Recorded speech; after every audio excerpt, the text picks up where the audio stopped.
This is my next project. I'm going to make freeze-dried water. Now you might think that's kind of unusual, but I'm serious. I got 4 trays of solid water I'm putting into the freeze dryer. Now of course I'm not making freeze-dried water, but what I am going to attempt to do is to see how much water the chamber of a freeze dryer can hold before it gets so full it can't hold anymore. So I have 4 trays of water filled to the top that I'm going to put in the freeze dryer, and if that's enough to go on the chamber, I'm going to put in additional trays. And this is probably going to take quite a while to run through the cycle, since all of this has to basically sublimate from the tray onto the chamber wall. In order to freeze dry my water, I need to know how much each tray is going to hold. And that is going to be almost 1.5 liters, or 1,500 cc's, or 1,500 grams.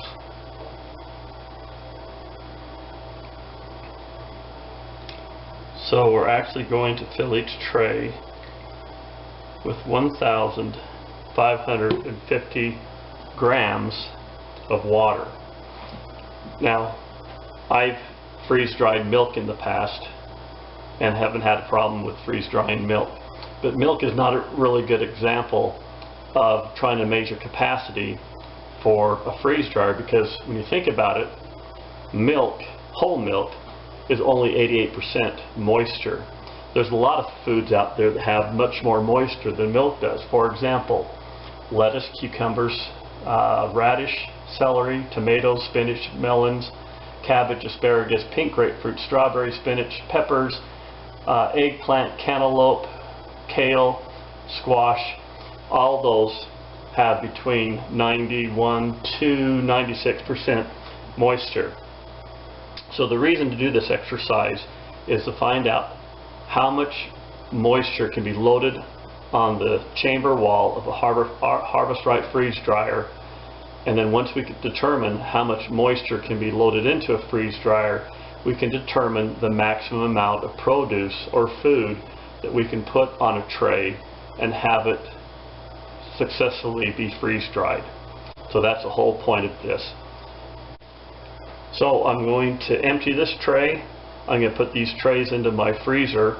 I have a nice little custom made shelf I made to put trays into, and then I'm going to pull my tray out a little bit, and then using the pitcher of water I'm going to fill them up to the same point, which is right below the lip here, because if I try to carry this tray down the hall, around the kitchen, into the pantry, down to my freezer, there's no way in the world I'm not going to spill this water all over the place.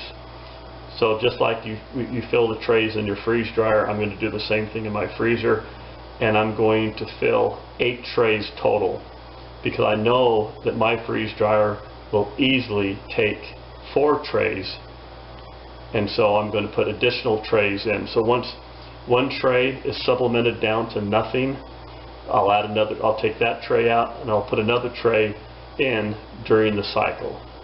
So there'll be one continuous cycle. So here we go. So we're going to check to see how our freeze-dry water is doing. It's in the final dry stage. So we have this tray right here, which is almost done. And then we have this tray right here that just has a little bit of ice right there in the middle. This tray has a little bit more ice, and this tray is almost done. So we're going to take this tray, we're going to put it up on the top. So this one actually has more, so we'll put this one up on the top. We can get a little bit more heat. The empty one is on the bottom.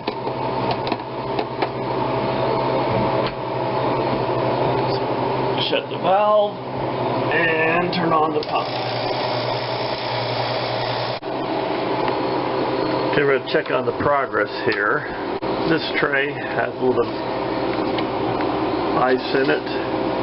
This one is empty, so this one is coming out. And this one is empty, it's coming out.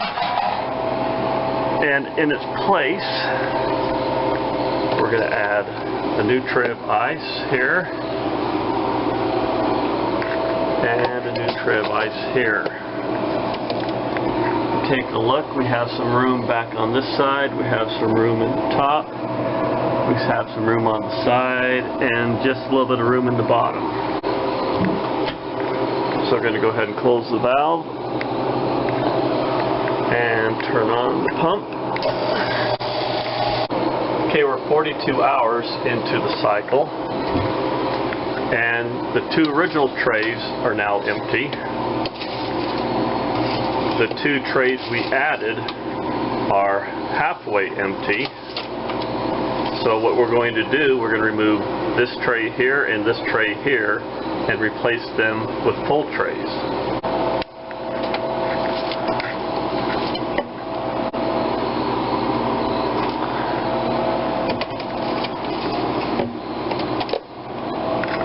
If you look around the chamber, you can still see that the ice is increasing but has not totally filled the cavities of the chamber. And we know that sublimation is still occurring because the ice is disappearing. So we're going to go ahead and continue. Well, it took about 52 hours, but I'm able to tell you that my experiment with freeze-dried water was successful. So here we go. There's my freeze-dried water. Not just 4 trays, but an additional 2 more trays. So what you see is what's left behind from all the water I freeze-dried. So if you take all this white powder, and this white powder is basically calcium carbonate. This is the same stuff that you find stalactites and stalagmites in a cave are made out of. It's calcium carbonate. And where I live, the water is extremely hard. I don't know if you know anything about grains, but the water where I am is about 21 grains, which means it has a whole lot of calcium carbonate in the water, and so water softeners here is a pretty big deal. So if I add water back to this stuff right here, I can have my normal good old drinking water that I grew up on. So there you go. That's basically freeze-dried water. No, I'm just having a good time here. The whole point behind this exercise was to see how much moisture I could load up inside the Harvest Right freeze dryer. And I think I proved my point. And so I'm going to take the amount of water that was sublimated through the freeze-dried process and ended up on the chamber of the freeze dryer, and then by working backwards, that can tell me how much produce or how much food I can put in, with that food having a certain percentage of moisture in it. It's going to take some backwards thinking math, but we're going to come up with the answer. So we're at 59 hours and the chamber is totally packed with ice. I mean, there's a few small little areas here that don't have ice, but for all intents and purpose, that is one full chamber. Now I went ahead and pulled out the trays, and we're going to go ahead and calculate how much ice is in the chamber. These are the 4 trays that were in the chamber. So we have 2 that are pretty much still full. We have this one right here that just has just a little piece of ice in it. And this one right here is empty. So we're going ahead and weigh these. So this one has 579 grams.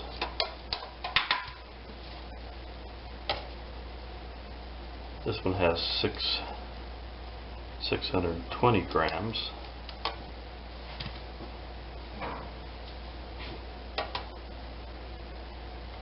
This one has 19 grams. And this one is empty. So we started with 12,400 grams, which is a little bit over 12 liters, almost 12.5 liters of water.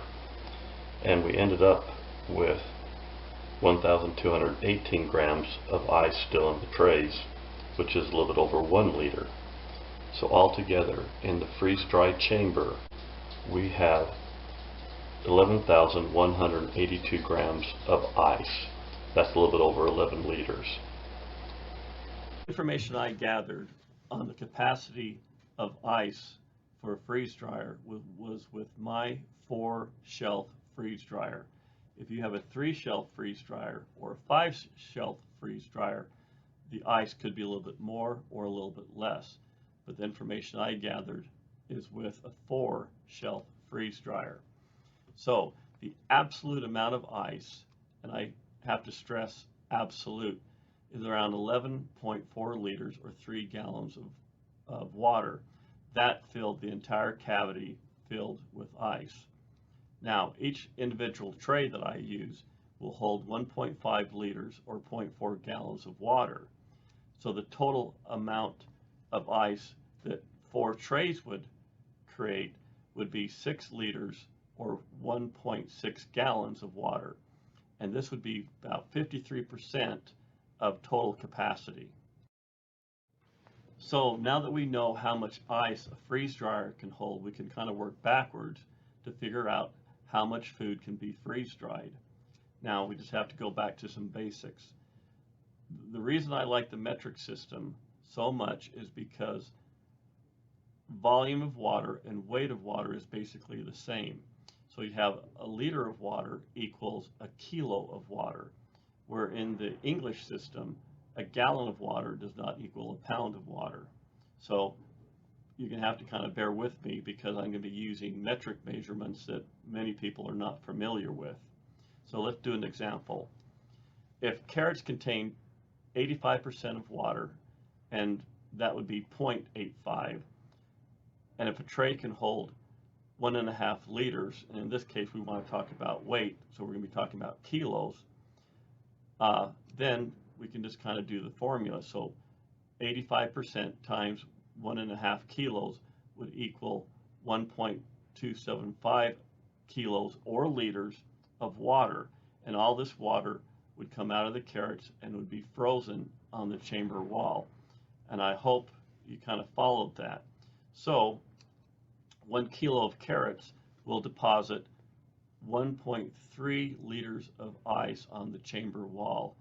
I hope I didn't lose you in this, but if you think about it, it's actually quite simple. With all this being said, we can come up with a formula on how much food we can place in the Harvest Right freeze dryer, and we can calculate how much ice will be built up on the chamber wall. So we have the following formula. We have the weight of the food, and in this case I'm going to be using grams and kilos rather than pounds, but I will also do the conversion for you, times the moisture within the food will give us the amount of ice that will go onto the chamber wall. Now, with the amount of food, this is counting the food in all 4 trays. If you have a 3 tray or a 5 tray, these amounts are going to be a little bit different. The percentage of food has to be a value between 0.0 to 1, and the amount of ice has to range from 0 to 11 liters. And I have that little asterisk there that basically goes down to the bottom of the screen. It says that 3 gallons or 11 liters of ice is the maximum amount, and you really should not get near that point. Although you can still have sublimation at that amount, I would stay clear of that amount anyway. So let's do an example with strawberries. If I'm going to freeze dry 7 kilos of strawberries, that's going to be the same as 16 pounds, which is a sizable load. Now, fresh strawberries will have 92% moisture within the berries themselves. So this will tell us that there will be 6.4 liters of ice, or 1.7 gallons of ice, will be packed around the chamber of the freeze dryer. And this is just a little bit over the total amount of capacity that a freeze dryer can hold. We can extend this formula once again to zucchini. Now, if we have 10 kilos of zucchini, which is going to be 22 pounds, and that's a sizable amount. Now, zucchini is one of the vegetables that has a high content of moisture at 0.95%. So if we factor all this through, we're going to put 9.5 liters of ice within the chamber, which is 2.5 gallons, which is a little bit over 2/3 of the total capacity that the freeze dryer will hold.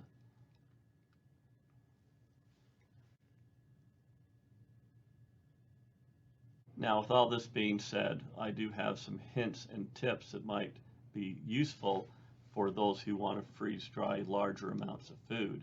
The most important is to use the same amount of foods when you're freeze drying. And not only the same amount, if you can't use the same amount of food, use foods that are similar in moisture percentage. It doesn't make any sense to say, for example, freeze dry 3 trays of zucchini at 95% moisture, and then do another food that only has 30% moisture, because one tray is going to get done and the other trays are not going to get done, and you're just going to be wasting time and energy. So if all the foods are the same or similar, it's going to be better for you in your freeze dry cycle.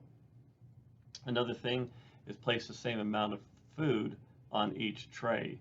Even if the percentages might be different, have the same amount of weight, because a lighter tray is going to finish before a heavier tray. If all the trays are the same weight, and if they're all the same product, then all the trays will complete at the same time or near the same time, and you won't be wasting time and energy. Now, with larger quantities, and I have that little asterisk there, larger quantities do dry faster than smaller loads when you compare weight per hour. Now, don't go crazy. There's 2 things you got to remember when doing larger loads of food. The 2 important things is you have to be able to have the heat transfer through the heating pad, through the tray, into the food itself. There has to be a continuation of food that the heat can move from particle to particle, so to speak. And so sometimes you might have to mash your food down, if possible, to help the heating process. But on the other hand, you also have to have passageways in your food so that when the water sublimates, the water has the ability to escape the food. A good example would be if you had a 2-inch piece of steak, the center of that steak is going to have a hard time losing the water. The heat can transfer through a 2-inch steak just fine, but there has to be a passageway for the moisture within the steak to be able to escape. And that's the problem with some of the more solid foods that are freeze-dried. Pre-freezing your food is a great idea, especially if you have a frost-free freezer. Sublimation starts in the freezer, and you can lose up to 5% of the water before it even enters your freeze dryer. So, I hope this makes sense, and I wish you success in freeze drying larger amounts of food. It takes a little bit longer time, but in the long run, when you go at the ratio of food to time, you actually save time by doing larger amounts of food, and by knowing how much water will be put onto the chamber wall will allow you to know if you're doing too much food or just the right amount of food. So I wish you well. I wish you success. Please send any of your comments, and please subscribe. Thank you.